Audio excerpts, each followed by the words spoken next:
Grand merci. Alors, je suis donc engagé à faire que cette rencontre soit réussie. Vous avez bien vu. Donc, c'est un engagement que j'espère pouvoir tenir.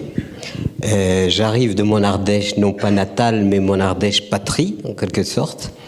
On a donc gravi les montagnes, on a vu des paysages absolument magnifiques pour arriver et être ici parmi vous ce soir. Et je suis très très heureux d'être parmi vous. Je suis maintenant je vis une situation que je n'avais pas prévue, c'est-à-dire une situation dans laquelle les idées qui ont été les miennes depuis pas mal d'années, puisqu'elles ont déterminé notre retour à la terre de Paris vers l'Ardèche, avec Michel, ma compagne, ces idées-là, à l'époque, ont éclos au sein même des Trente Glorieuses, c'est-à-dire qu'au moment où on ne se posait pas tellement de questions par rapport à la survie, par rapport à disons, à l'économie, c'était l'économie tournée rond, tout allait très bien, sauf que j'avais le pressentiment que les fondements du système sur lequel reposait en quelque sorte le paradigme que nous avions mis en place étaient des fondements qui ne pouvaient être que provisoires, mais qui ne pouvaient pas être traités comme des fondements pérennes. Dans le sens où finalement la configuration générale, si vous voulez, des rapports humains sur la planète avait subi évidemment des antériorités historiques qui ont abouti finalement à des clivages très très importants entre le nord et le sud, c'est-à-dire un sud qui était encore dans les valeurs qui étaient les siennes millénaires, on peut dire, et un nord qui fonçait dans un paradigme nouveau, c'est-à-dire dans une logique très particulière qui n'avait en fait jamais existé de toute l'histoire de l'humanité.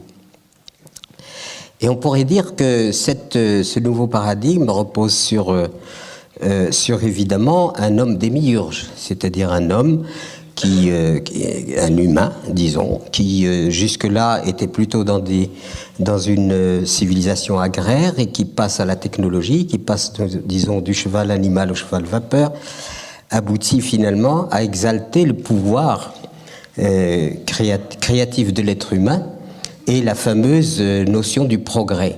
C'est-à-dire, enfin, l'être humain ne va plus être dépendant des déterminants naturels, de la fatalité, mais il va pouvoir de plus en plus maîtriser sa destinée et lui donner une orientation. Et cette orientation reposait évidemment sur une promotion très importante qui était, et j'ai pas besoin de vous détailler, si vous voulez, ce qu'on pourrait appeler la révolution industrielle. Et cette révolution industrielle, finalement, instaure une perception et une vision inédite. Et on pourrait dire en gros qu'on passe d'une civilisation qui a été régulée, agraire et régulée par la nature, à une civilisation qui finalement rentre dans un paradigme qui va exhumer les matières combustibles du sous-sol. Vous exhumez ces matières combustibles, vous avez la technologie et vous avez évidemment ce paradigme où l'être humain démiurgique semble maîtriser en quelque sorte les choses de façon à orienter l'histoire. Alors là, on passe dans un basculement qui est très très particulier et très spécial, qui est finalement l'exhumation massive de matières combustibles pour pouvoir utiliser et développer la technologie, mais on aboutit à un changement réel de la perception du temps. Entre, évidemment, celui qui se déplaçait à cheval depuis les origines, même Jules César, Alexandre le Grand, enfin tous les puissants, entre guillemets, que l'humanité avait produits, étaient tous soumis à la vitesse du cheval. Rien n'avait changé jusque-là. Et puis quand on arrive à la technologie, bien entendu, on passe au cheval vapeur, et le cheval vapeur modifie le temps et l'espace, et la perception du temps et de l'espace est modifiée. Finalement, le cerveau s'adapte à cette nouvelle donne. Sauf que pour exalter ce nouveau paradigme, eh ben, il a fallu concentrer des énergies. Le monde paysan, comme vous le savez, a payé très cher les évolutions. D'une part, bien sûr, les guerres, la guerre de 14 avec la destruction des paysans entre eux, que j'appelle moi un génocide. Et ensuite, le paysan est devenu, vous savez, celui qui fait du travail subalterne dans les usines, le travail à la chaîne, enfin vous connaissez tout ça. Et on est parti sur l'idée que finalement, on allait déterminer notre destin sur les critères que nous aurions, nous, établis, et non pas sur la fatalité, puisque nous nous éloignons de plus en plus de la nature, et on applique une sorte de hors-sol à l'humain. L'humain s'éloigne de la nature. Vous savez, la civilisation urbaine qui grandit avec une concentration humaine, et nous voilà dans une logique qui n'avait jamais existé auparavant. Et cette logique-là nous a fascinés. Et on a beaucoup parlé donc du progrès technologique libérateur. Et aujourd'hui, malheureusement, nous sommes obligés de nous rendre compte que tout ça n'a été qu'illusion. Et en fait, nous nous rendons compte que, après être partis sur l'idée de maîtriser notre destin, nous le maîtrisons de moins en moins. C'est-à-dire que les outils que nous avons créés, qui étaient censés nous libérer, sont en train de nous asservir, devenir donc indispensables. Et aujourd'hui, vous supprimez le pétrole, vous supprimez l'électricité, la communication et bien d'autres, innovations. Et la civilisation qui était censée montrer au monde sa toute-puissance devient la civilisation la plus fragile. Et ainsi, pourquoi elle est devenue la plus fragile? C'est parce qu'en fait, nous nous sommes éloignés de plus en plus, disons, des lois fondamentales de la vie. Et en nous éloignant des lois fondamentales de la vie, nous nous sommes déconnectés par rapport à ce qui entretient la vie. Et qu'est-ce qui entretient la vie? C'est la nature qui entretient la vie. Il n'y a rien d'autre qui entretient la vie que la nature. Donc aujourd'hui, on est en train de constater que, à force d'avoir artificialisé notre système d'existence, nous sommes aujourd'hui, après la grande exaltation et l'euphorie des 30 Glorieuses et autres, nous sommes aujourd'hui dans des questionnements extrêmement graves. Est-ce que la société telle qu'elle est organisée a-t-elle un avenir? Puisque nous sommes en train de constater que tous les éléments constitutifs qui constituaient les œuvres vives de cette civilisation sont aujourd'hui remis en question. Voilà. Et donc à partir de là, que faire? Est-ce qu'il y a quelque chose à faire d'abord? Est-ce qu'il est possible de faire quelque chose? Pour ce qui nous concerne, je n'ai pas besoin de faire mon itinéraire, je pense que vous le connaissez, né dans le désert, l'entrée du grand désert, Sahara. Je perds ma mère alors que je suis orphelin très jeune, avec un frère. Et puis, dans notre village, dans notre cité, qui était une cité qu'on pouvait appeler sacrée parce qu'elle avait été fondée par ce qu'on appelle un thaumaturge, c'est-à-dire un saint de l'islam qui était soufi et donc qui prônait la non-violence absolue. Je suis donc né à l'ombre des palmiers de ce lieu, mais avec ces lieux qui étaient en quelque sorte vivaient selon des principes séculaires, la civilisation, ce qu'on appelle la civilisation, arrive chez nous. Et pourquoi la civilisation arrive chez nous? Parce que notre sous-sol recelait du charbon, de la houille. Et que les Français sont arrivés, puisque c'était un territoire colonisé, pour exploiter ce charbon, cette houille, et pour justement alimenter en quelque sorte le système tel qu'il avait été créé.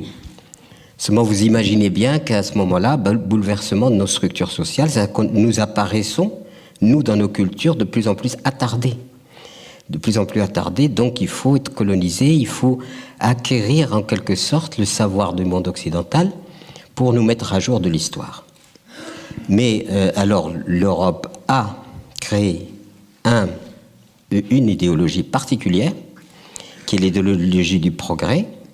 Seulement, la première victime, si je puis dire, de cette idéologie née en Europe, c'est l'Europe elle-même. Les voyageurs du XVIe ou XVIIe siècle vous disaient que quand on circulait en Europe, on avait une multitude de cultures, de gens qui avaient leur façon de vivre. C'était extrêmement riche en termes d'innovation. Les gens avaient inventé leur façon de construire leur maison, de se vêtir. Ils ont leurs contes, leurs légendes, leur langue, leur manière d'être, etc. Et c'était une biodiversité culturelle extraordinaire, simplement peut-être unifiée par le christianisme. C'est-à-dire le christianisme en tant qu'élément qui en fait reliait le tout, mais chaque peuple chaque communauté humaine, villageoise ou autre, avait sa façon de percevoir le monde et d'organiser la vie selon l'héritage qu'elle avait reçu elle-même depuis les origines. Tout ça est nivelé par une civilisation donc du progrès et qui prétend qu'il faut à tout prix sortir de ces archaïsmes-là pour instaurer la modernité. Et pour instaurer cette modernité, évidemment, on nivelle tout. Et puis, cette idéologie se répand sur pratiquement l'ensemble de la planète par voie de colonisation, par voie d'acquisition de terres, de terrains et de territoires que l'Europe avait conquis. Or, quand vous êtes quelqu'un comme moi qui est issu de ces territoires colonisés, ce qui est arrivé, c'est que l'idéologie, en fait, enseigne à tout le monde, du nord au sud, les mêmes préceptes, les mêmes credos, les mêmes principes. Et je suis amené à l'école à réciter que mes ancêtres étaient des Gaulois. Il n'y a qu'à me regarder pour savoir qu'il y a quelque chose de juste dans tout ça, vous voyez. Oui. Alors moi, on pourrait dire, il y a peut-être, je ne sais pas quoi, une arrière-grand-mère qui a fauté, ou enfin, je ne sais pas, bon, on ne sait jamais. Mais quand j'avais des camarades complètement noirs, et que nous-mêmes, nous sommes de cette filiation noire, voir un noir réciter que ses ancêtres étaient des Gaulois, c'était quand même un peu paradoxal, vous voyez. Et d'ailleurs, il ne faut pas oublier qu'en Europe même, ou en France même, on interdisait le patois. C'est-à-dire qu'on disait le patois est la langue archaïque, des gens archaïques. Et donc le système s'installe de plus en plus, crée une espèce d'hégémonie et devient une puissance. Il devient une puissance hégémonique, c'est-à-dire la négation de toute diversité et de tout principe qui n'est pas subordonné aux dogmes et aux préceptes édictés était quelque chose d'archaïque. Donc il fallait devenir moderne. Voilà. Et la modernité donc s'installe avec tout un projet, disons, social, tout un projet humain, le mythe du progrès. Vous allez voir ce que vous allez voir. Avec le progrès, nous allons vraiment évoluer. Voilà. Et puis, ce progrès va, en fait, aider l'histoire à prendre une coloration donc forte et à instaurer, au plan planétaire, la seule logique qui vaille la peine. Et donc, on est la monoculture planétaire. Et vous le savez aujourd'hui, même avec les pays émergents, tout le monde veut imiter et rentrer dans le giron de cette logique. Alors, est-ce que cette logique-là est viable? Nous sommes en train de constater que non. Le fameux progrès destiné à libérer l'être humain, moi j'ai vu, en travaillant dans les années 50, dans une entreprise de la région parisienne, parce que en plein cœur de la guerre d'Algérie, j'ai quitté l'Algérie, non pas pour fuir, mais parce qu'il fallait que je réalise ma vie ailleurs, et que entre-temps, je suis passé de l'islam au christianisme.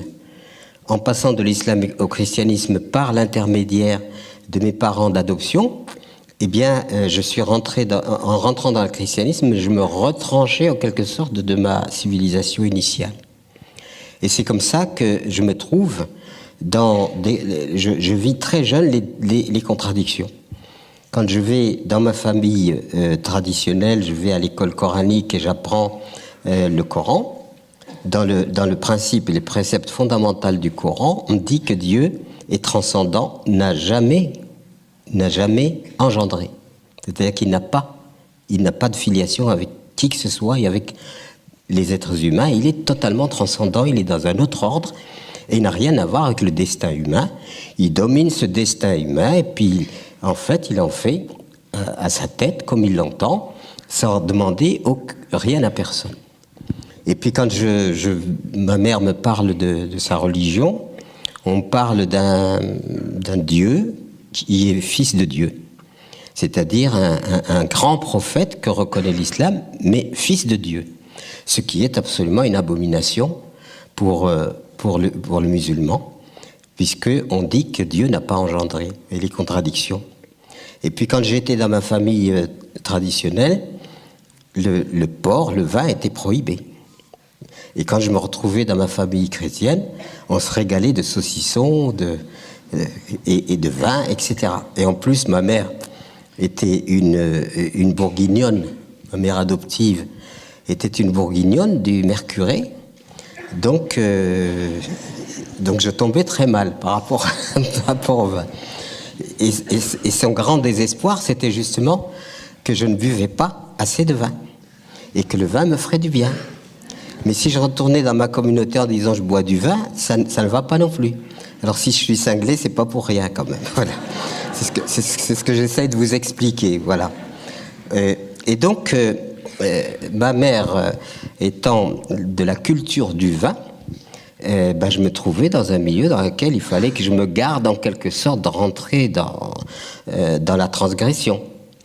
Et ma mère, plus tard, viendra en Ardèche, lorsqu'on se sera installé en Ardèche, et elle viendra vivre près de nous.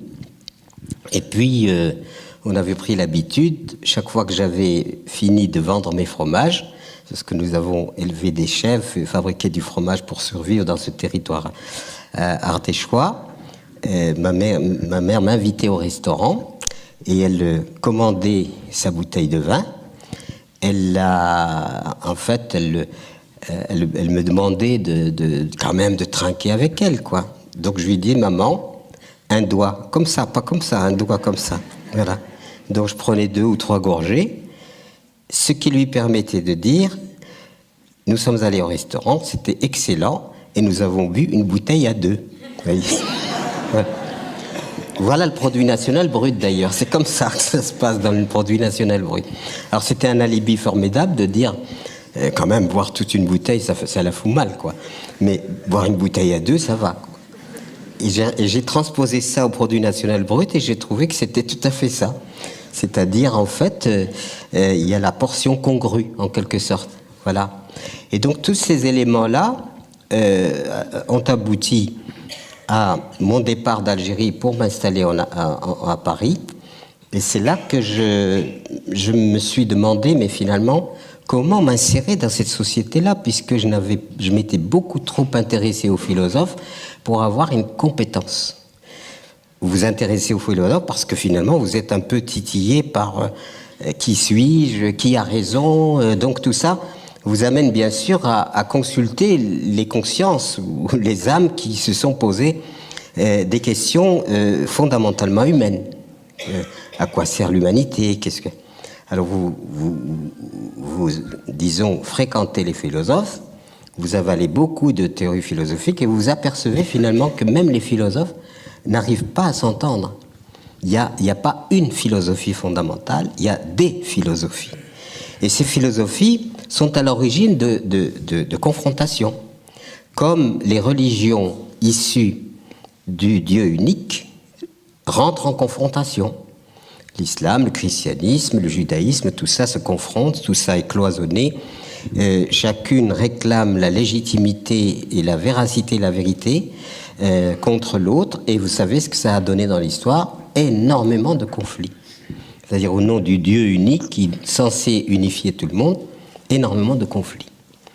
Et puis, dans ce cadre général de l'organisation de la société dite moderne, je me présente pour trouver un travail et on me dit « Qu'est-ce que vous savez faire ?»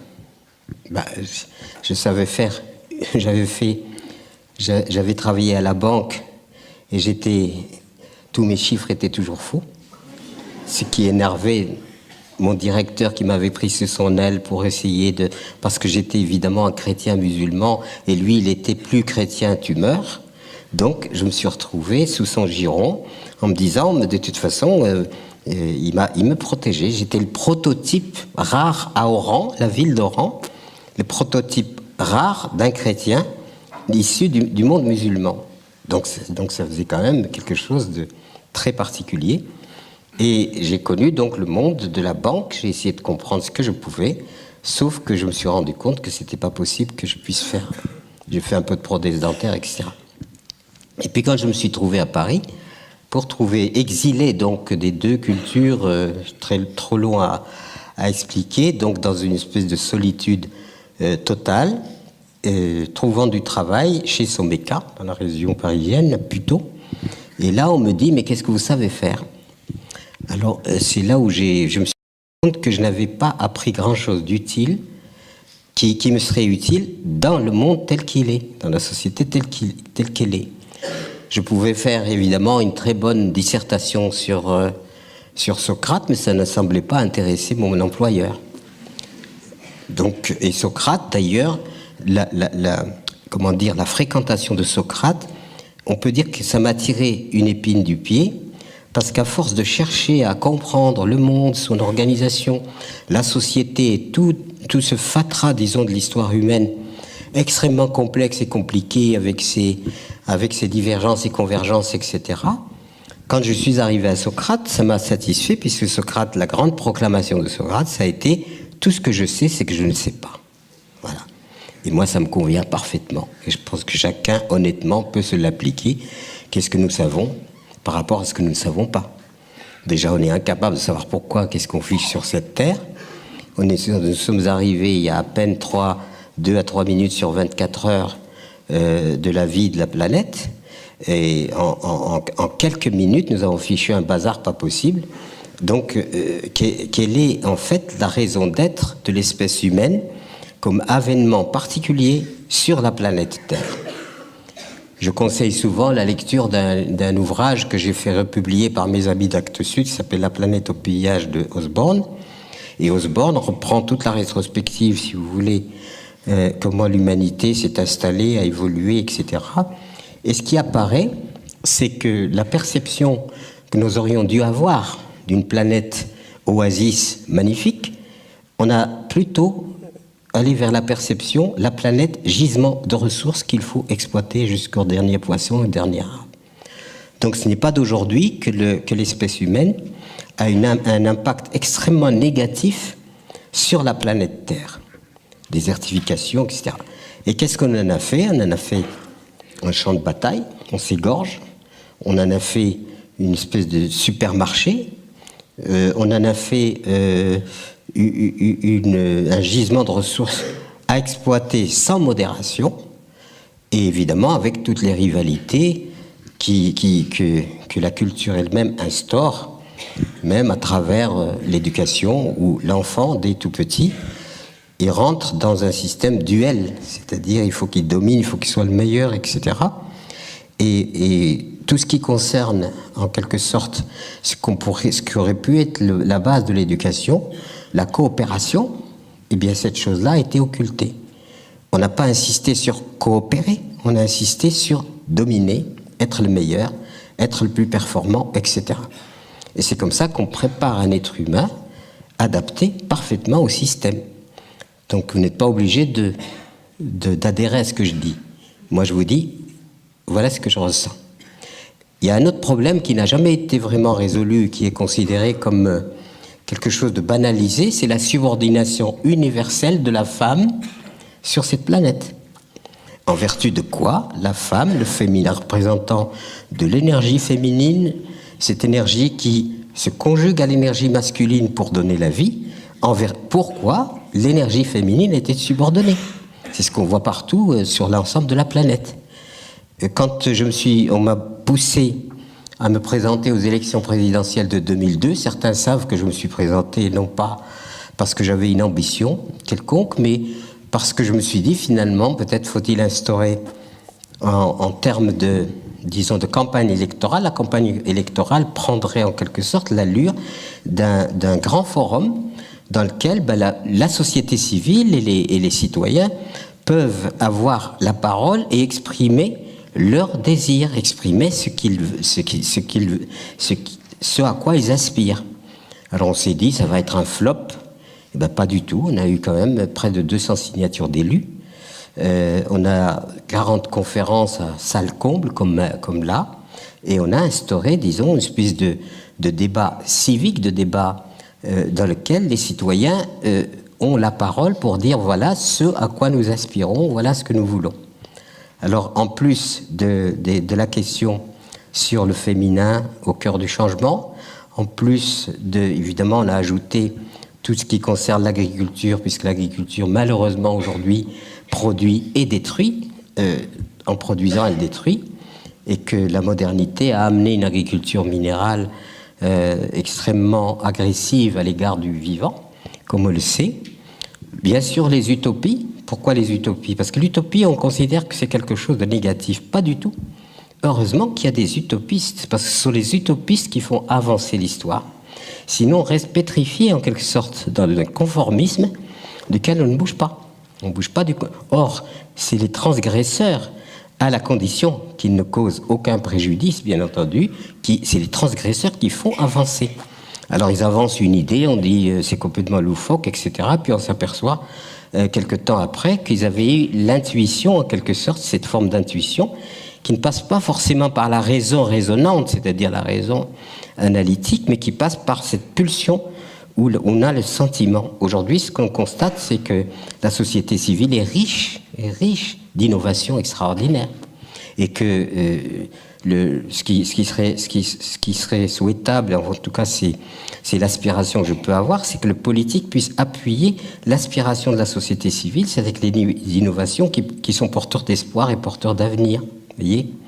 Alors, en dehors de cela, évidemment, toute l'écologie, l'éducation des enfants, non pas sur la compétitivité, comme je le disais tout à l'heure, et la coopération, et tout cela mis ensemble, eh bien, nous a permis, en quelque sorte, de présenter quelque chose qui relève des fondements d'un authentique changement de paradigme. Mais ce changement de paradigme il a été inclus, si vous voulez, dans ce changement de paradigme, un énorme blasphème. C'est celui de la décroissance. Quand on parle de décroissance, c'est un énorme blasphème, puisque c'est le fondement même du système actuel qui a instauré la croissance, donc le toujours plus indéfini, sur une planète limitée. Comment voulez-vous instaurer un système durable à travers le temps et l'espace quand vous dites il faut accaparer, en permanence. Et là, l'accaparement permanent aboutit finalement à ce que l'on sait aujourd'hui à travers ce qu'on appelle le produit national brut, etc., à une humanité qui est pillarde des biens qui devraient revenir à l'ensemble de l'humanité. Et avec un clivage, comme vous le savez, entre un Nord repu, mais pas forcément en bon état, parce qu'on est repu, mais on est consommateur d'anxiolytiques parce que l'angoisse s'est installée en nous, et un Sud qui est laissé pour compte, avec des chefs d'État corrompus, comme les événements et les informations mettent en évidence, et donc avec un appauvrissement extraordinaire de toute une humanité qui est dans l'impossibilité même de nourrir les enfants qu'elle fait advenir dans la vie. Et tout cela finit par donner un ensemble où l'humanité finalement se cherche, vous voyez.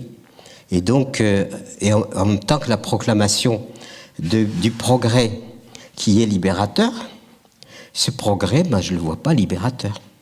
Je le vois plutôt incarcérateur. Vous voyez, de la maternelle à l'université, on est enfermé.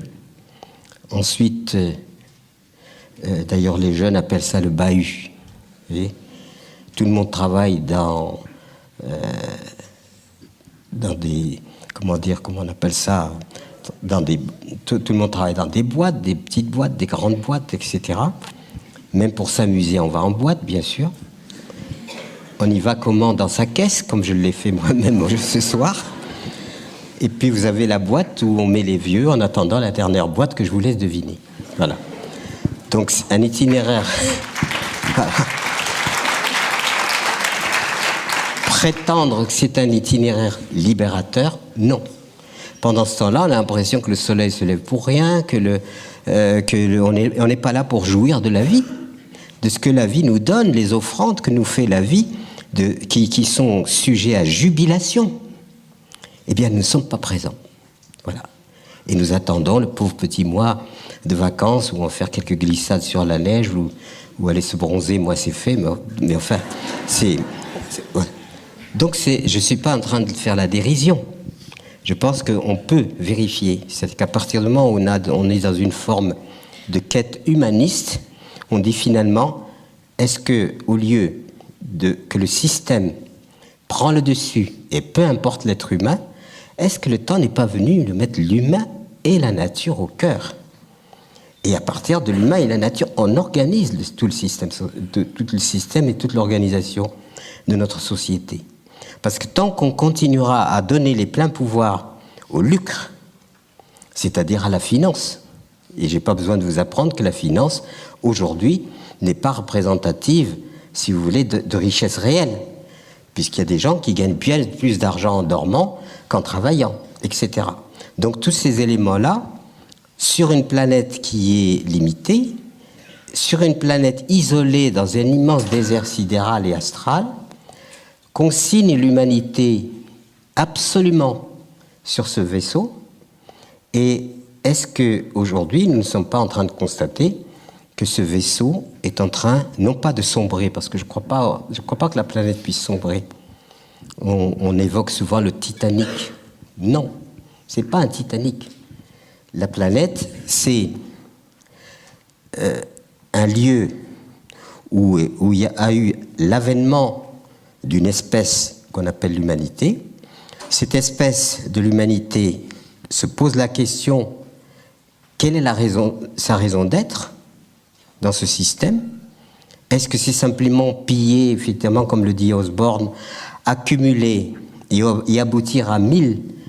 Il paraît qu'il n'y a que 1500 êtres humains comme vous et moi, milliardaires en dollars, donc à l'instauration universelle d'une féodalité nouvelle. Et cette féodalité qui fait qu'il y a une minorité humaine hyper riche, concentrationnaire, accaparement continu du bien commun qui doit revenir à l'ensemble de l'humanité, et à l'autre bout, à l'autre extrême, des gens qui n'ont pas à donner même un bol de riz à donner à leurs enfants. Donc ces énormes disparités entre cet hyper accaparement et ce dénuement absolument total posent quand même question à la conscience collective. Et cette conscience collective, aujourd'hui, est interpellée à savoir, est-il possible de réinstaurer sur la planète patrie un ordre qui ne soit pas le désordre, un ordre qui permette finalement de mettre dans l'organisation de notre vivre ensemble des valeurs comme la tolérance, des valeurs comme comme la solidarité, des valeurs comme la coopération, des valeurs comme ça, de façon à ce qu'en perspective, on puisse imaginer que l'humanité, plutôt que d'évoluer vers son autodestruction et tout ce qu'elle produit en quelque sorte de négatif à l'encontre de la vie et donc à l'encontre d'elle-même, est-ce qu'aujourd'hui, cette humanité peut émerger, disons, à une perception différente? C'est-à-dire, est-ce que le cerveau lui-même peut maintenant se déconditionner, se décoder par rapport à la vision que nous avons pour aller vers une vision positive, c'est-à-dire où le seul projet qui vaille la peine aujourd'hui, c'est que l'humanité prenne conscience de son inconscience et que cette humanité décide que désormais, il faut aller vers l'unité. Ça veut dire éradication des armements. On consacre beaucoup plus de moyens à la destruction et à la mort qu'à la vie aujourd'hui. Non seulement à la vie, on n'apporte pas grand-chose, mais en plus, on la détruit. Par contre, les armes, etc., qui coûtent extrêmement cher, ceux-là, il y a une espèce de servitude de l'être humain à ce principe de destruction. Et tant qu'il restera dans cette servitude de la destruction, évidemment, on ne pourra pas en sortir, voire même qu'il y aura naufrage. Mais quand je dis naufrage, ce n'est pas la planète. Parce qu'on a l'exemple du Titanic n'est pas bon.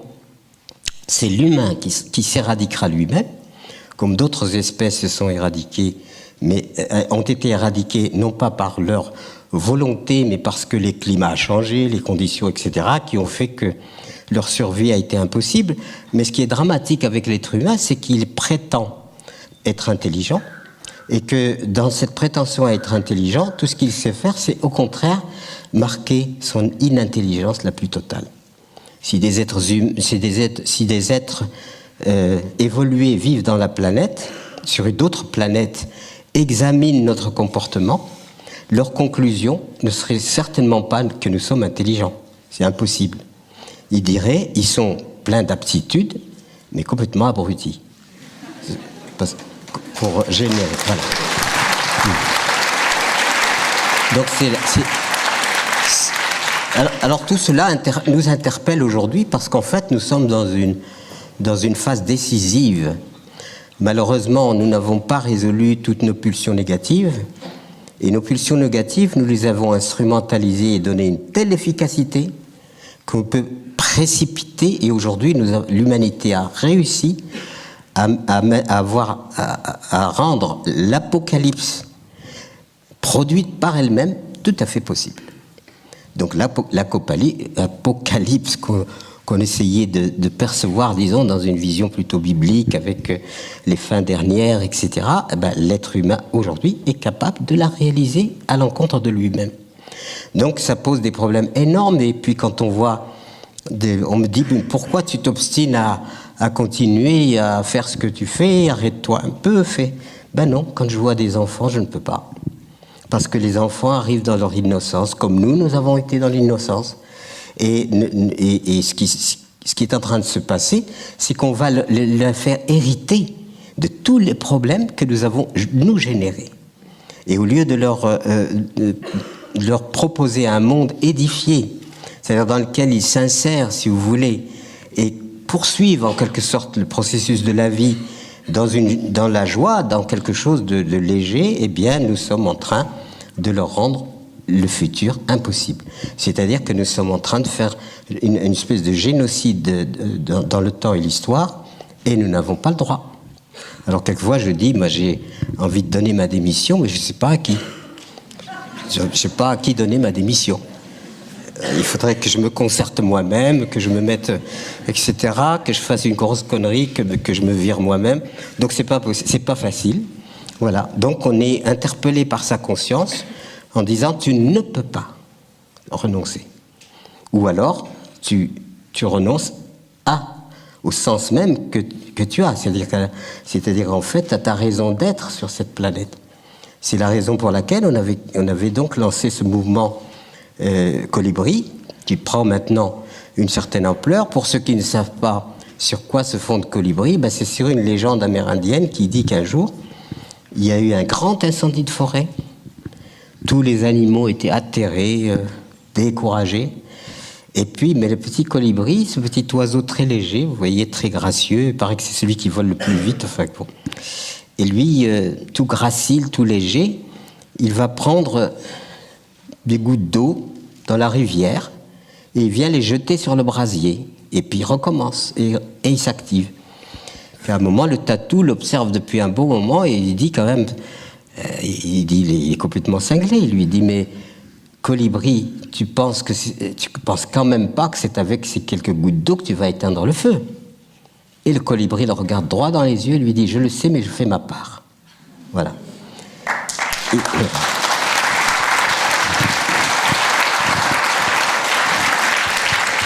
Et ça m'a paru magnifique. C'est-à-dire que la posture de lamentation, ça va pas, les politiques, moi je suis pas dans leur conscience, il y en a qui font tout ce qu'ils peuvent pour que ça aille mieux probablement, mais la conjoncture n'est pas si simple que ça, etc., etc. Les multinationales, etc., tout ça nous sont issus de nous, vous voyez. Qu'est-ce qui fait qu'il y a des multinationales qui vont dans l'outrance, c'est-à-dire qu'ils proposent, ils ont considéré la planète comme un immense marché dans lequel il faut faire le maximum de profit. C'est notre outrance à nous.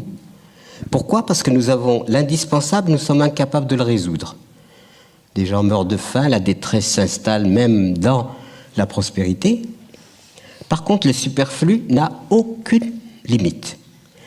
Quand on ne donne aucune limite au superflu, ça veut dire que les sollicitations et les prédations que l'on engage sur cette planète limitée sont évidemment, conduisent cette planète à la ruine. Voyez? Et de quoi vivent, si vous voulez, les multinationales outrancières? De notre outrance. Et en même temps, dans une asymétrie par rapport au nord ou au sud.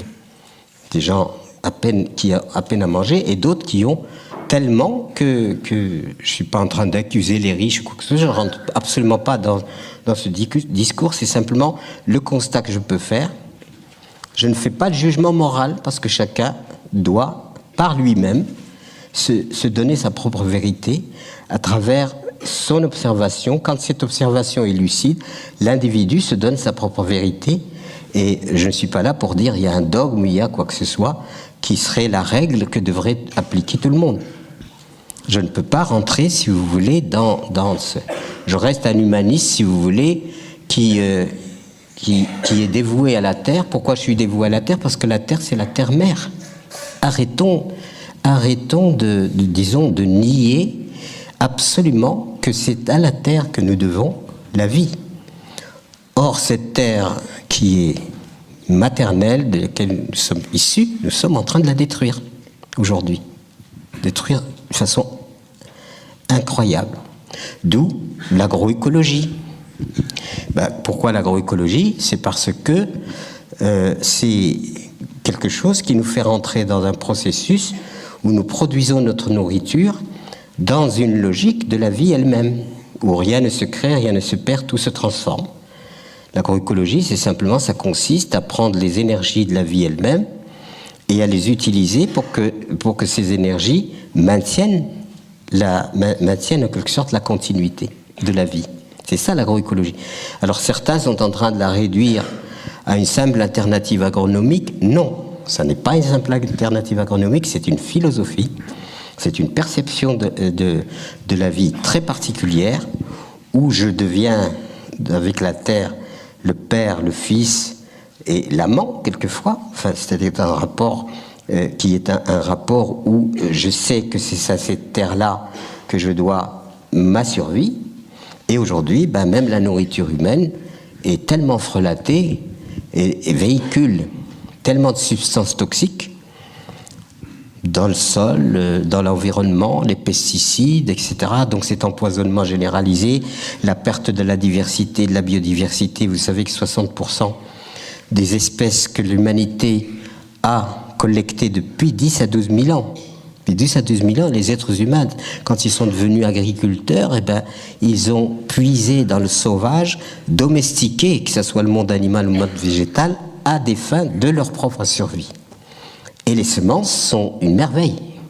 Ils sont une merveille pour plusieurs choses, parce que c'est celles qui garantissent la survie. Et en même temps, j'ai beaucoup formé de gens, et je leur dis, écoutez, moi je peux vous expliquer ce qu'il faut faire pour que les graines germent, mais ne me demandez pas pourquoi elles germent. Je suis incapable de répondre à cette question. Pourquoi il y a cette énergie extraordinaire, miraculeuse, qui m'a aussi fait fabriquer. Et il y a un quiproquo aujourd'hui, c'est que nous avons séparé la nature de nous, alors que nous sommes la nature. Nous sommes une expression de la nature. Et si nous avions compris que nous étions une expression de la nature, tout ce que nous faisons à la nature, nous le faisons à nous-mêmes. Vous mettez des substances chimiques dans le sol, vous le retrouvez dans votre corps. À tel point que la nourriture aujourd'hui, elle est tellement frelatée et véhicule des nuisances telles que plutôt que de se souhaiter bon appétit, il faut souhaiter bonne chance. Oui. Donc il y a tous ces éléments-là qui doivent nous mettre bien en évidence que nous sommes décalés et que nous sommes décalés par rapport à la symphonie de la vie. la symphonie de la vie est symphonique, elle est extraordinairement symphonique, avec des éléments perceptibles par nos sens, avec des éléments qu'on ne peut pas percevoir par nos sens. Moi, je suis fasciné par l'homéopathie, où je me dis, on prend une substance, on la dilue, plus on la dilue, plus elle est... Et je peux vous en parler, j'ai été soigné avec une substance à très haute dilution qui m'a complètement chambardé parce qu'elle n'était pas bien prescrite. Et j'ai passé 2 ans à me dire, je suis en train de devenir fou. La mémoire disparaît, etc. Donc, comment se fait-il que ces substances diluées, elles prennent plus on les dilue, plus elles prennent d'efficacité. C'est quand même à l'inverse de la logique à laquelle nous sommes habitués, qui part de la matière pour aller vers l'invisible et le subtil. Et moi, je prétends qu'au commencement est le subtil, l'esprit. Et c'est l'esprit qui se manifeste à travers la matière. Vous voyez ? Je crois que je crois que c'est très important de comprendre cela. Parce que si on comprend que nous sommes issus de l'esprit, que nous sommes de l'esprit, nous-mêmes, mais de l'esprit qui se révèle parce on s'est incarné. Mais l'incarnation, et je ne suis pas en train de parler comme une secte ou je ne sais pas quoi, je ne suis pas du tout là-dedans, ou un mystique si vous voulez. Je pense qu'il y a une approche maintenant, aujourd'hui, il y a certains scientifiques qui deviennent des mystiques. Et Einstein, qu'est-ce que c'est qu'Einstein ? C'était un mystique, Einstein, il ne faut pas l'oublier. Et il était allé très loin, disons, dans la science, mais en même temps, il ne s'est jamais départi de la question, mais quelle est l'origine de ça ? Je peux expliquer une frange comme ça. Et nous avons une pensée qui ne peut expliquer qu'une partie du tangible ou une partie, disons, de la phénoménologie ordinaire. Mais en dehors de la phénoménologie ordinaire, il y a quelque chose de beaucoup plus subtil qui nous échappe. Et c'est pour ça que moi je me dis, il y a des moments, la raison étant limitée, quoi qu'on fasse, cette raison ne peut explorer qu'une partie du réel. Elle peut rentrer dans la réalité, expliquer un certain nombre de phénomènes, elle le fait, mais au-delà, comment expliquer le phénomène de la vie qui m'a donné naissance ? Ça c'est difficile. Alors je ne suis pas en train de vous convertir à je ne sais quelle religion, pas du tout. C'est simplement dire que plus que jamais, compte tenu de l'impasse dans laquelle nous sommes, la compréhension des plans subtils, qui ne sont pas du tout, qui sont phénoménologiques, est absolument indispensable aujourd'hui parce que c'est à cause de ces plans subtils que nous sommes aussi l'ignorance des plans subtils que nous sommes dans la dérive. Il y a des plans élémentaires, vous mettez des engrais dans le sol, ce sol qui est vivant est détruit, si vous mettez de la chimie, c'est-à-dire tout le processus de la vie est détruit, plus de vers de terre, plus d'insectes, il ne reste plus qu'un substrat dans lequel on met ces substances pour faire pousser. Seulement la plante qui pousse sur ce substrat, elle a été en quelque sorte isolée de tout le système des oligo-éléments, qu'on ne peut pas parfaitement vérifier, tous les oligo-éléments qui sont absolument indispensables à la structure de l'organisation de la vie, sont en nous, font partie de la structure de tout organisme vivant. Et ils sont supprimés, chantés. Donc vous n'avez plus que les 3 éléments. La plante étant appauvrie, elle s'empoisonne elle-même, elle est appauvrie parce que le sol est appauvri, voire mort, et elle perd la faculté à puiser les énergies qui sont omniprésentes dans l'ensemble du cosmos et partout.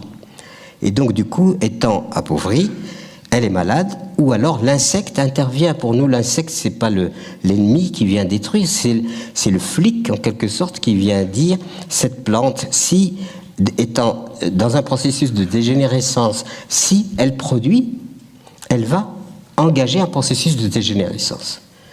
La nature n'est ni bonne ni mauvaise, elle applique des lois rigoureuses, et c'est parce qu'elle les a appliquées depuis les origines qu'elle est encore là. La vie veut vivre, la vie veut... Simplement, la différence entre l'être humain dans sa nécessité de vivre et l'animal, il y a une grande différence, dans le sens où quand un lion mange une antilope, il digère son antilope. Mais il n'a pas de banque d'antilopes ni d'entrepôt d'antilopes pour vendre aux copains. J'ai même vu des images magnifiques avec le lion, la girafe, tout le monde boit dans le même marigot, sans agression. Il n'agresse pas s'il n'a pas faim. C'est la nécessité de la vie qui fait qu'il rend agressif. Nous sommes dans un tout autre registre, non seulement l'agression de l'humain contre l'humain, mais l'agression de l'humain contre la nature. Tout ça nous met bien en évidence qu'il y a nécessité que nous repensions l'ensemble de tout ça si nous voulons qu'il y ait une continuité de la vie. C'est ce que nous essayons de faire par tous les moyens que nous pouvons. Tout à l'heure, on vous donnera des documents pour savoir que nous avons créé des structures au nord, au sud, on crée des structures qui sont dédiées justement à cette philosophie, mais à la fois, ce n'est pas simplement un club de philosophes, c'est aussi le lieu où sont proposées des solutions très concrètes. Pour ceux qui le veulent bien, me faire l'honneur de lire un bouquin que j'ai intitulé « L'offrande au crépuscule ». Ce bouquin, « L'offrande au crépuscule », relate une expérience que j'ai eue au Burkina Faso, dans les zones semi-arides sahéliennes, et où là, des paysans pauvres ont été orientés vers l'agriculture dite moderne. Alors tout le processus, et quand on dit aujourd'hui la faim dans le monde, mais la faim dans le monde, nous l'avons provoquée. Nous l'avons provoqué, nous en sommes totalement responsables. Et j'ai vu ça, le petit scénario du pauvre paysan on vient dire, si tu utilises des engrais chimiques, ça poussera mieux. D'accord, j'ai pas d'argent. C'est pas grave, on t'avance les engrais, tu cultives et tu verras. Mais à charge pour toi que quand tu as cultivé, eh bien tu amènes ta récolte à la coopérative. La coopérative va se charger de vendre le produit. En général, j'ai connu plutôt le monde du coton. Et quand elle aura vendu le produit, eh bien, elle te donnera ce qui te revient, déduction faite de ce qu'on t'a avancé. Et quand vous savez qu'il faut à peu près 2,5 tonnes de pétrole pour faire 1 tonne d'engrais, ça vous donne une idée immédiatement de la connexion de ce pauvre paysan à la mondialisation. C'est-à-dire qu'à ce moment-là, il donne son argent et son effort. Il récolte son coton, et puis le coton est vendu sous le tarif international. On lui fait pas un tarif spécial. Il est relié au cours mondial de la matière première. Et il se trouve perdant parce qu'il rentre en concurrence avec des gens, le cultivateur américain ou autre qui lui, avec son tracteur, etc. C'est pour ne donner qu'un exemple. Et ce paysan, il reste endetté, comme je l'ai vu, pratiquement à vie, parce qu'il n'arrive pas à combler d'année en année. Il faut qu'il remette des engrais, et chaque fois il s'endette, etc. Et donc du coup, il s'appauvrit, et la plupart du temps, il envoie, comme je l'ai vu, les enfants, partez, c'est l'enfer ici, allez ailleurs. Concentration urbaine gigantesque, démobilisation de ces paysans sur l'espace rural, alors qu'une vraie politique généreuse aurait dû les aider au contraire, à s'implanter, à se maintenir. Tous ces gens qui viennent avec cette illusion vers le monde prospère, s'ils étaient aidés à être maintenus dans leur pays, ça ne serait pas ce que nous vivons actuellement. Seulement, nous avons malheureusement des chefs d'État corrompus. Et la corruption est une horreur absolue. Quand vous ajoutez, évidemment, ces mécanismes où le paysan est obligé de se raccorder à une logique dans laquelle il est perdant parce que c'est la logique de l'argent et qu'il n'a pas l'habitude de cette logique de l'argent, qu'il n'est pas dedans, eh bien, vous contribuez à détruire. Et c'est ces scénarios-là qui sont aujourd'hui en cours. Nous arrivons avec une autre logique de la vie, Sahel, zone aride, dans laquelle les paysans ont une responsabilité, parce qu'ils ont trop prélevé de bois, parce qu'ils ont trop de troupeaux, parce qu'ils défrichent avec le feu. Donc ils ont une responsabilité à l'égard de la détérioration de leur milieu naturel. Mais en même temps, poussés évidemment par une logique qui les pousse à l'outrance. nous arrivons avec l'agroécologie, tu n'achètes plus d'engrais, tu vas voir les déchets, le fumier, tu le compostes, on fait une concentration de bactéries. Ces bactéries sont inoculées au sol, le sol va retrouver la logique de la vie, celle que l'on trouve dans les forêts. Vous voyez, où l'humus, vous savez, l'arbre pousse, il a des feuilles, les feuilles tombent, rentrent dans le cycle de la transformation, ça donne de l'humus, et l'humus, humus, humanité, humilité, humidité, c'est le même étymologie, parce que c'est le symbole fondamental de la vie. Et qu'est-ce qu'on apprend aux paysans? À faire de l'humus. Et en faisant de l'humus, on lui apprend à rentrer dans le processus de l'entretien de la vie sans aucun autre artifice qu'en prenant uniquement les éléments de la vie. Ça, c'est formidable, vous voyez. Alors aujourd'hui, on est en train de dire, voilà, avec l'agroécologie, etc., on avait créé un centre de formation. Ce centre de formation faisait venir avec le Point Mulhouse, qui était la compagnie d'aviation, avec Maurice Freund, qui est maintenant Point Afrique et qui reste toujours un très grand ami, complicité, on crée un centre, on forme les paysans rentrent dans le cycle d'une libération par l'agroécologie qui les libère, et je suis convoqué par Sankara qui me dit il faut absolument que cette méthode et cette approche deviennent une politique nationale. Donc il me charge de mettre en place un plan pour nationaliser en quelque sorte l'agroécologie, et vous savez ce qui est arrivé à Sankara, il a été assassiné. Donc c'est à partir de ce moment-là que voilà, je me suis trouvé complètement démuni, et on a créé d'autres structures comme le CIEPAD, Terre Humanisme, enfin toutes les structures qui existent aujourd'hui, dont une très particulière et qui demande pas être pas en dehors du monastère de Solan que certains connaissent. Il y en a une aussi qui est très significative. Un jour, un ami médecin me dit, il y a un certain Michel Valentin qui voudrait te rencontrer. Qui est Michel Valentin? C'est un homme qui s'est enrichi, qui sait gagner de l'argent, il a des entreprises, de l'hôtellerie, il a tout ça, et il veut te rencontrer. Je dois dire, le premier réflexe, c'est qu'il veut m'aider, comme je tends la main un peu pour qu'on m'aide à faire tourner, mais non pas pour ma petite personne, mais pour élargir mes actions, etc. Je me suis dit, cet homme-là, il va venir pour m'aider peut-être, parce que je ne vois pas la raison pour laquelle il veut me rencontrer. Alors je suis parti sur mon délire, comme ça, et puis le jour J arrive, et je vois arriver Michel Valentin qui me dit, gagner de l'argent, je sais faire. Seulement, je ne suis pas heureux. Tu vois, oui, mais moi, qu'est-ce que je peux faire à ça, moi? Il me dit, est-ce qu'on peut faire quelque chose d'autre? Est-ce qu'on peut agir ensemble? Je commence par lui dire, moi, je n'ai pas d'argent, je n'ai pas de capital, je n'ai rien du tout. Il dit, c'est pas le problème. Et en cheminant, qu'est-ce qu'on s'aperçoit? Que cet être humain mettait en évidence que la réussite sociale n'égale pas forcément réussite humaine. Réussir son métier n'est pas forcément réussir sa vie. Alors il y en a qui évidemment réussissent en même temps les deux, et ça c'est une chance extraordinaire. Sauf qu'il n'y a pas très longtemps, j'ai eu affaire à 250 chefs d'entreprise qui étaient tous dans la quête. Existe-t-il une façon d'être accompli soi-même et d'être dans une espèce de tranquillité heureuse? Est-ce que c'est possible? Voilà, c'était ça leur question.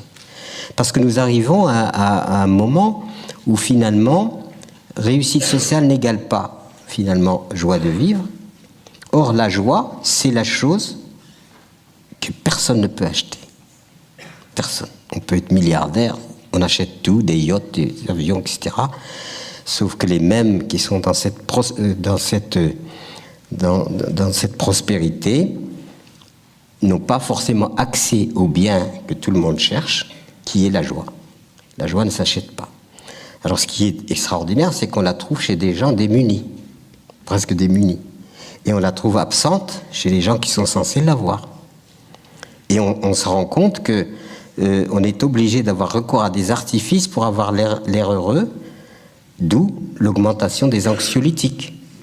Les anxiolytiques qui grimpent, parce qu'il faut se donner quelque chose, une sensation, qui soit une sensation quand même jubilatoire quelque part. Si je dis ça, c'est parce que nous sommes au plan de l'humanisme, et ça doit nous inspirer sur quelle société organisée aujourd'hui pour qu'elle réponde à nos besoins et qu'elle nous donne la joie de vivre. Voilà la grande thématique. Elle n'est pas simple parce que nous sommes imbriqués dans une complexité de laquelle, pour sortir, il faudra du temps. Malheureusement, je pense qu'on sera obligé de sortir, et ça serait dommage que nous soyons obligés d'en sortir avec la violence. Parce que de toute façon, la précarité s'installe, qu'on le veuille ou non, partout. Et comme la précarité s'installe, quelle réponse donner à cette précarité? Et c'est là où j'avais dit, peut-être qu'il faut aussi recréer des lieux où les êtres humains, peut-être relégués du système qui ne peut plus les prendre en charge, puissent mutualiser leur savoir, leur savoir-faire. Et j'ai appelé ça les oasis en tout lieu. Les oasis en tout lieu, j'ai eu la joie que ma fille réalise le premier oasis. Il s'appelle le Hameau des Buis, avec une vingtaine d'habitats, terre, paille, etc. Une école, un collège, etc. Et recréer un système où la convivialité, la solidarité, la coopération puissent se réinstaurer. Parce que si on ne part pas d'une perspective de réinstaurer la coopération, dans un monde où le salariat est en fin de course et à bout de souffle, je ne vois pas quelle va être la suite. Voilà. Alors je délire peut-être, mais en tout cas c'est sur ces anticipations qu'il dit il faut maintenant envisager le futur sur un autre ordre des choses. Mais cet ordre des choses ne peut pas se faire non plus si nous ne renonçons pas à la croissance économique indéfinie, qui est un leurre. Comment voulez-vous que la planète réponde? On voit arriver les pays émergents, mais avec terreur. S'ils veulent tous vivre à l'échelle où nous vivons, nous, je crois que c'est le dépôt de bilan planétaire. Il n'y a pas de possibilité, aucune. Et comment ce modèle s'est érigé? Il s'est érigé parce qu'il a bénéficié du dopage planétaire des ressources qui sont venues. Vous vous rappelez du fameux choc pétrolier, etc., etc.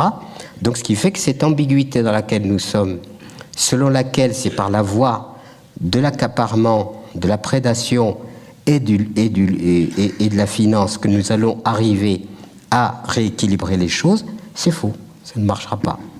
Et même la Chine, qu'on chante, etc., il ne faut pas regarder ce qui se passe dans les coulisses. Toute la misère qu'il y a derrière les apparences. Parce que les apparences, oui, on est toujours là à mettre les apparences, mais dans la réalité, on voit une humanité souffrante. Et quand on est préoccupé parce que nous sommes dans l'humanisme, pour abolir l'humanitaire, justement, si on a mis en route l'humanisme, c'est pour abolir l'humanitaire, ces questions, si vous voulez, sur la destinée et sur la raison d'être de l'être humain, nous sommes un peu obsédés par cette question, qu'est-ce que veut dire finalement vivre, voyez? Et ça amène, et la condition humaine est telle que la question, existe-t-il une vie après la mort? J'en sais rien, chacun a son opinion, mais existe-t-il une vie avant la mort? Et qu'est-ce que veut dire vivre? On ne se pose absolument pas cette question. On arrive au monde, on nous dit il faut faire ci, il faut faire ça, on s'agite, on fait ça, on acquiert ceci et cela, et à la fin, on s'aperçoit qu'on ne s'est pas accompli, finalement.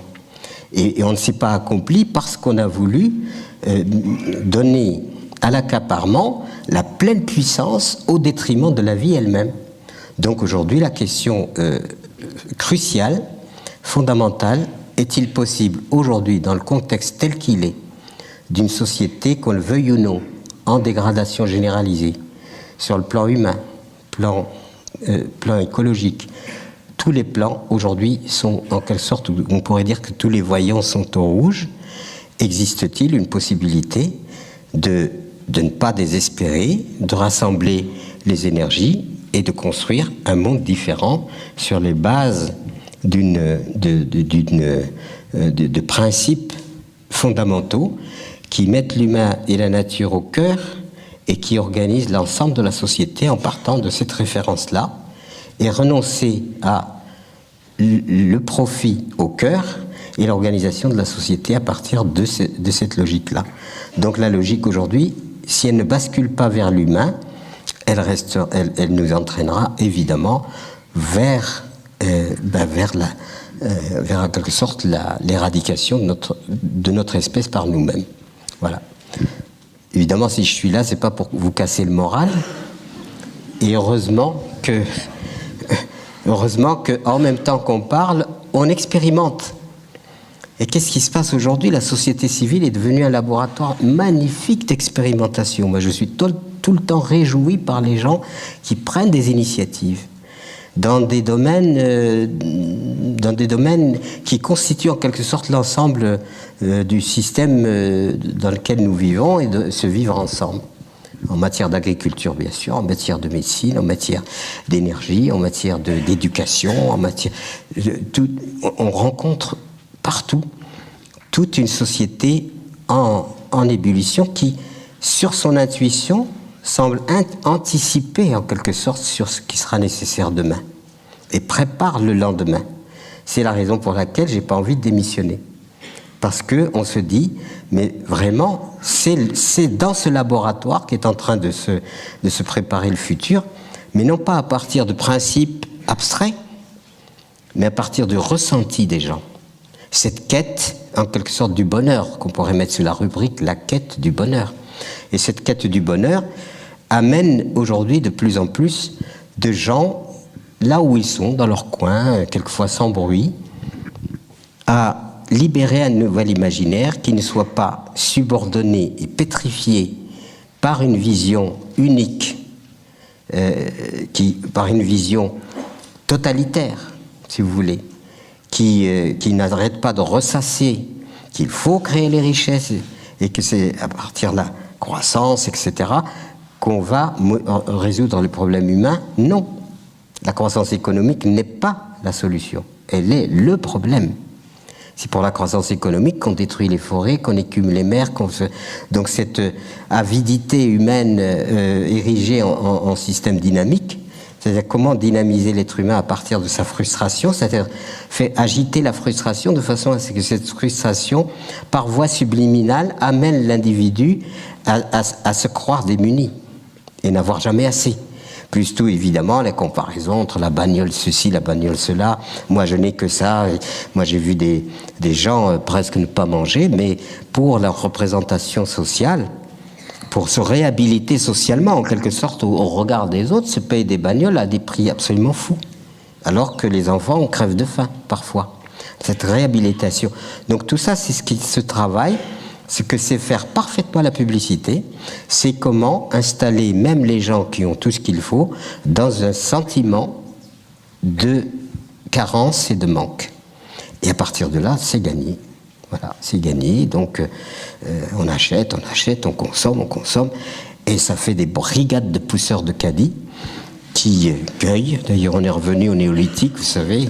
On cueille, on pousse, on cueille, etc. On ne sait même pas d'où les choses viennent, elles n'ont pas de traçabilité.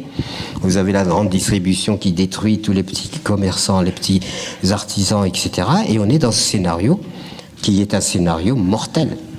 Si on n'y prend pas garde et si on ne réhabilite pas en quelque sorte ce qui est fondamental et qui permet une vraie politique, une bonne politique, ce serait celle qui en fait part du principe de mobiliser tout le monde, et non pas d'exclure sous prétexte de concentration et d'exclusion. Ça va aboutir à des déflagrations. Nous le voyons déjà en Espagne, nous le voyons un petit peu partout, et la France n'est pas à l'abri, même si elle a des dispositifs sociaux qui semblent nous illusionner. Vous voyez bien combien c'est très difficile et qu'aujourd'hui on fait des restrictions sur ce qui était censé corriger les défaillances et les carences.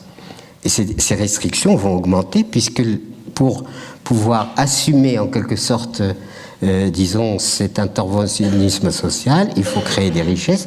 Et comme nous créons de moins en moins de richesses, évidemment, ça va tomber à quelque chose qui va tourner fou.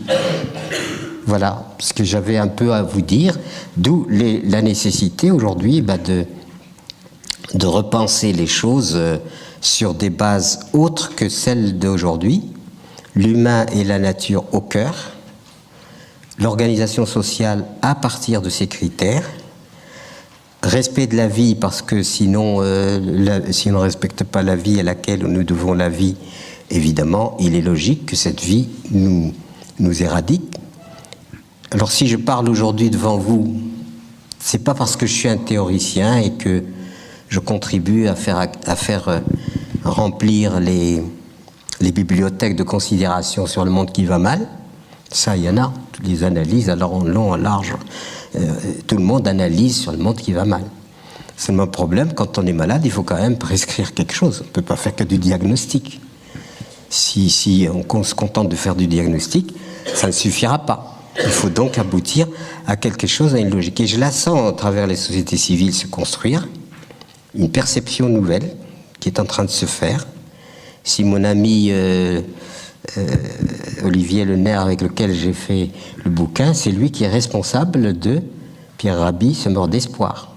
J'aurais pas eu l'outrecuidance de prétendre que je sème l'espoir. En tout cas, je fais ce que je peux, bien entendu, et concrètement, au nord, au sud et partout, création de structures. Je ne m'en vante absolument pas parce que je considère que ce qui est fait doit être fait en conscience.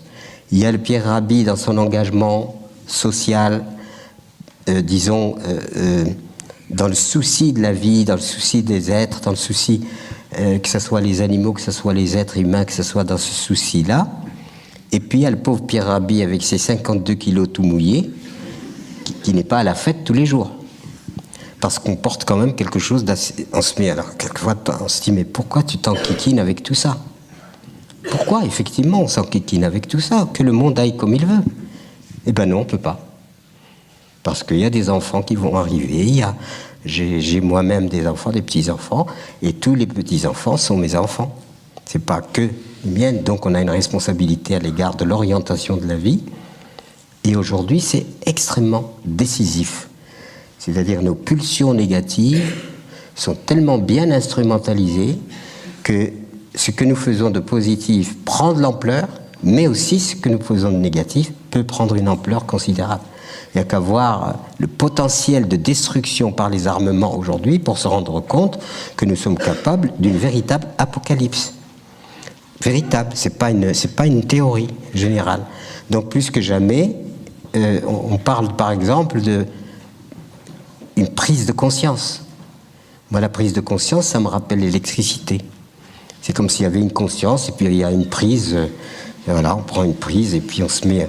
Non, c'est une élévation de conscience, c'est-à-dire que c'est une forme d'ascèse de l'individu qui, dans son intime, personnellement, gravit en quelque sorte, gravit quelque chose qui l'élève et en l'élevant, il l'éclaire et il a une vision claire des choses. Parce que nous sommes en train de confondre aptitude et intelligence. Comment on fait... L'intelligence n'est pas quelque chose que, de mon point de vue, c'est pas nous qui avons l'intelligence. Nous avons le cerveau capable, évidemment, de prouesses. Mais quand on constate que ces prouesses ne donnent pas un système intelligent, ça veut dire que l'intelligence est d'une autre nature. Et cette intelligence, on la trouve magnifiquement dans la nature. Elle nous le montre. Voilà, le printemps arrive maintenant, c'est l'enchantement. Et qu'est-ce qui fait ces cycles ? Alors on me dit, mais tu fais trop, pourquoi tu n'achètes pas tes légumes? J'ai dit, mon jardin, c'est non négociable. J'ai renoncé à beaucoup de choses. Mon jardin, non négociable. Pourquoi non négociable? Parce que c'est avec ça que je retrouve les fondements de la vie. Et que je retrouve ce miracle extraordinaire d'ensemencer, de faire pousser, et donc de rentrer dans la rythme. Et je dirais même, dans les formations que nous donnons, je spécifie bien qu'il y a évidemment tout le mystère de la vie. Mais qu'aujourd'hui, faire son jardin, c'est un acte politique. Et c'est un acte de résistance. Soit nous laissons faire les systèmes qui... Voilà,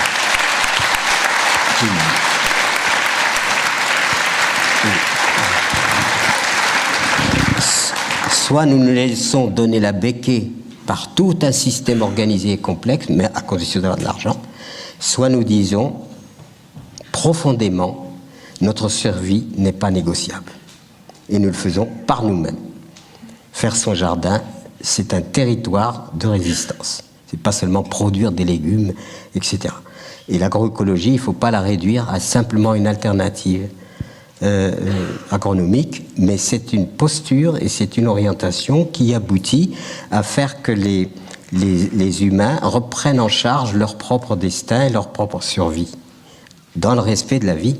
Il y a quelque chose même de sacré, si vous voulez, pour moi, dans cette démarche, parce qu'enfin, l'homme se dresse et se charge de sa destinée. Aujourd'hui, on est en train de tout éliminer et des systèmes comme les OGM, etc., qui sont un crime contre l'humanité, sont en train de s'infiltrer, de s'installer, etc. Quand vous voyez 60% des semences que l'humanité a produites, en quelque sorte domestiquées pour la transmettre de génération en génération, ont disparu, ça veut dire que petit à petit, l'humanité va vers une dépendance et un suicide. Et aujourd'hui, il ne faut pas se laisser faire. Voilà. Donc c'est pour toutes ces raisons que je dis qu'il y a quelque chose à faire de vraiment important. Cependant, il y a quand même une chose qui est frappante. Vous pouvez manger bio, recycler votre eau et exploiter votre prochain. C'est pas incompatible. Donc il faut pas se contenter de dire parce que je suis... Non. Non. Ça m'a interpellé dans notre changement personnel. Les changements personnels, chacun fait ce qu'il veut. Il y en a qui ont des gourous, etc. Moi, je n'aime pas ça. Chacun fait ce qu'il veut. C'est tout à fait libéral. Mais si vous voulez, vous pouvez aller manifester contre ceci, cela, rentrer chez vous et pourrir la vie de tous ceux qui vous entourent. Nous sommes attendus où? Là où nous sommes, où nous vivons. C'est-à-dire sur le territoire sur lequel nous avons une influence, c'est-à-dire nos petits royaumes dans lesquels nous régnons. Et c'est à partir de là que c'est notre nature elle-même qui doit être interpellée dans le changement humain. Il ne peut pas y avoir de changement de société sans changement humain. Ce qui est notre éducation des enfants, la bienveillance, toutes ces qualités-là sont absolument indispensables au changement, et c'est pas parce qu'on va bouffer bio que ça. D'ailleurs, la bio, la grande distribution est en train de s'en occuper. Du moment que ça produit des profits, ben on y va. Et vous allez voir que nous qui avons travaillé depuis des décennies à dire mais c'est une voie, c'est pas simplement un système, c'est une voie initiatique, c'est une voie qui nous ramène dans le rapport à la vie et nous concerne dans la vie, concerne nos vies dans la vie, eh bien ça va être complètement détourné. D'où évidemment je vais m'empresser d'écrire un ouvrage pour bien spécifier que l'agroécologie est une philosophie, qu'elle est issue d'un humanisme et qu'elle appelle à la modération. Pour finir et expliquer un petit peu ces choses-là, ce que j'ai envie d'exprimer sans y parvenir peut-être tout à fait, c'est quelle est finalement la posture de l'humain, l'humanité, quelle va être sa posture pour amener véritablement ce grand changement. Moi, ça m'a été révélé par une anecdote que je raconte assez souvent. Pardon pour ceux qui l'ont déjà entendue, mais enfin, elle me semble intéressante quand même pour conclure. Il se trouve que nous avons acheté un lieu. En 1961, nous avons acheté une ferme. Cette ferme, on est allé au Crédit Agricole. J'ai demandé un prêt. Ils m'ont dit, est-ce que vous avez fait de l'agriculture? Non. Ils m'ont dit, allez apprendre et on verra après. Ce qui est tout à fait normal. Vous ne pouvez pas me prêter comme ça des sous. Donc je suis devenu ouvrier agricole. J'ai obtenu un petit BAA, un brevet d'apprentissage agricole. Et en réunissant tout ça, mon dossier était recevable par le Crédit Agricole pour emprunter, si vous voulez, une somme relativement faible sur 20 ans. Et pourquoi la somme était faible? Parce que le lieu de notre prédilection, c'est-à-dire quand on a cherché différentes fermes et on est tombé sur Montchamp, sur lequel nous vivons depuis déjà, nous avons eu nos enfants depuis presque une cinquantaine d'années. Montchamp, c'était une maison isolée, une ferme avec petite ferme, donc comme ça, patiente, il s'y passait rien du tout, ça avait été fermé, avec de la terre rocailleuse, de la terre de garrigue, vous savez. Moi, j'ai un stock de cailloux, si vous en voulez, vous pouvez venir. vous pouvez venir, je vous remplirai vos voitures et ça sera inépuisable. Et ce stock de cailloux, il a été fait par les paysans des différentes générations qui ont prélevé ces cailloux, en ont fait des murettes, on a une sueur, absolument, ça devient un lieu sacré, pratiquement, par le travail immense qu'ont fait les gens pour dégager un peu de terre, même pas labourable, grattable. Vous voyez ? Premier disons, critère, caractéristique. Deuxièmement, c'était sans électricité. Nous sommes restés 13 ans sans électricité. Troisième, l'eau, à peine très peu d'eau, c'est-à-dire que c'était de l'eau qui était captive dans des espèces de réservoirs naturels aménagés. C'est grâce à ça que le chemin qui montait à peine praticable par jour de pluie. C'est-à-dire j'avais à l'époque une Juva 4, et ben pour la pauvre Juva, j'étais obligé de la laisser en bas et de remonter tout le reste à dos parce qu'elle ne pouvait pas grimper. Donc quand j'ai fait la description au Crédit Agricole du lieu, ben ça a été, ben écoutez, non, ça ne va pas, nous on ne veut pas vous aider à vous suicider. Hein? Et alors, bon, ben nous, on était tombés amoureux de ce lieu. C'était quand on tombe amoureux, c'est comme ça, on est amoureux, voilà. Et c'est ce lieu que nous voulions. Pourquoi ? Parce que ce lieu, on pouvait, en faisant un peu le tour, on avait 17 clochers, des montagnes magnifiques avec des villages, des clochers, etc. Silence absolu, aucun voisinage. Nous étions sur un plateau à 240 mètres. L'air pur, je suppose. Enfin, tous les... Soleil, bien sûr. Tout ce qui donne saveur à la vie, c'est ce qui a pesé le plus dans le choix. Vous voyez ? Mais sur un rapport économique, vous ne dites pas, je ne sais pas, 500 € d'air pur ou de beaux paysages. Ça, la société n'en a rien à faire. Et nous, on s'est dit, mais on veut... Le lieu est tellement beau que c'est là que nous voulons vivre. Et qu'est-ce qui a pesé dans le choix ? C'est pas les critères agronomiques, mais c'est les critères de qu'est-ce qui va donner joie, qu'est-ce qui va donner cette sensation extraordinaire d'être en communion avec la vie. Ça a compté énormément dans notre choix. Un sénateur nous a pris sous son aile et on a réussi à obtenir notre crédit. Voyez ? Et quelque temps après, donc on s'est installé en disant, quand on est dans un lieu avec lequel on est en forte communion, c'est-à-dire dans cette beauté, dans ce lien que l'on peut avoir, amoureux pratiquement, eh ben on va avoir l'énergie. Et ben c'est ce qui s'est passé. Et un jour, un ami, il était dans la précarité vraiment limite. J'étais ouvrier. Quand j'étais ouvrier, je gagnais pas grand-chose. Et puis j'ai fait le maçon, enfin, etc., etc. Je suis pas en train de me raconter ni de mettre en avant. C'est simplement un témoignage. Ne le prenez pas autrement qu'un simple témoignage. Eh bien, on n'avait pas d'argent, mais on avait un peu de forêt pour pouvoir nous chauffer. Donc tous les ans, je m'échinais à couper. Il faut dire que c'est en 61, donc il n'y avait pas encore toutes ces évolutions, 68 Ardes, etc.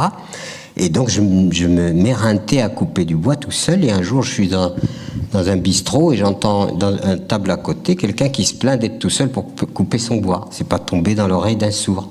Donc je m'approche de lui et j'ai dit excusez-moi, j'ai peut-être été indiscret, mais j'ai entendu que vous aviez des difficultés à couper votre bois. Moi aussi, est-ce qu'on pourrait pas s'associer ?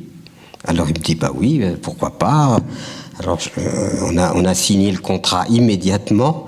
Je suis allé l'aider pendant une semaine chez lui à couper son bois, etc. Il est venu chez moi et à l'époque il n'y avait pas de tronçonneuse ou bien ce n'était pas à notre portée. Donc toute la journée on a travaillé d'une façon artisanale, vous savez, avec le grand passe, l'un d'un côté de part et d'autre de l'arbre, etc. Et puis on faisait ça dans le silence, c'était merveilleux. La journée s'achève, on est fatigué, mais on considère le tas de bois et on se dit quand même, on a bien travaillé. Et puis là, moi, vous savez, cet relâchement que nous avons, et je suis en train d'admirer le paysage parce que c'est le coucher de soleil. Ce coucher de soleil qui fait de toutes les couleurs de l'arc-en-ciel, avec le soleil qui devient rouge de plus en plus et qui descend à l'horizon. Et il se trouve que sur ce panorama extraordinaire se découpait un arbre. C'était l'hiver, il était dénudé, donc c'était comme des poumons, enfin des choses, une fresque absolument extraordinaire qui donnait à cette vision, qui ajoutait encore beaucoup plus de beauté et de vie à cette vision. Et moi, je m'estime récompensé, je regarde ça, j'admire ça, je trouve ça extrêmement vivifiant, beau, tranquillisant, on se prépare à aller. Donc j'étais vraiment dans un état d'une très très grande sérénité, une sérénité joyeuse, tranquille. Et cet arbre y était pour quelque chose. Mon compagnon, lui, était en train de ranger les outils, et puis il me regarde, puis il s'approche de moi, je le prends par la main, et je lui dis « Regarde ». Il me dit « Il y a au moins 10 stères ». Voilà. Et ça... Alors, inutile de vous dire, enfin, j'ai pas besoin de vous décrire la surprise, mais en fait, c'était symbolique de comment nous regardons la vie. On a évacué la beauté de ce monde. Les maisons, c'est que des boîtes à habiter, ça n'a plus d'âme, ça n'a plus rien. Alors, c'est pas étonnant qu'on ne soit pas heureux dans un monde où finalement le pratico-pratique a pris tellement de dessus qu'on a renoncé à ce qui nourrit le cœur et l'esprit. Voilà, c'est ce que je voulais partager avec vous. Maintenant, bien entendu, on va peut-être passer à des questions, etc., pour que vous puissiez mesurer les efforts que nous essayons de faire quand même pour incarner les choses. Parce que nous ne voulons pas rester que dans des considérations du monde qui va mal ou participer à l'année générale. Donc nous sommes dans l'action. Et je peux vous assurer que je ne serai pas devant vous si je n'avais que des discours à faire. Si je n'avais pas des réalisations, si on ne suivait pas. Et tout cela, je peux vous dire, Pierre Rabhi, 52 kilos, rappelez-vous, tout mouillé. Donc il n'est pas question d'être vaniteux en quoi que ce soit, c'est de dire simplement, à un certain moment, il faut quand même, quand on ressent l'humain et qu'on ressent en quelque sorte l'humanité à laquelle nous faisons partie, qu'on ressent le caractère, je dirais presque sacré de la vie, eh bien, on est amené à le partager, comme j'ai essayé de le faire avec vous ce soir. Voilà, et je vous remercie. Merci.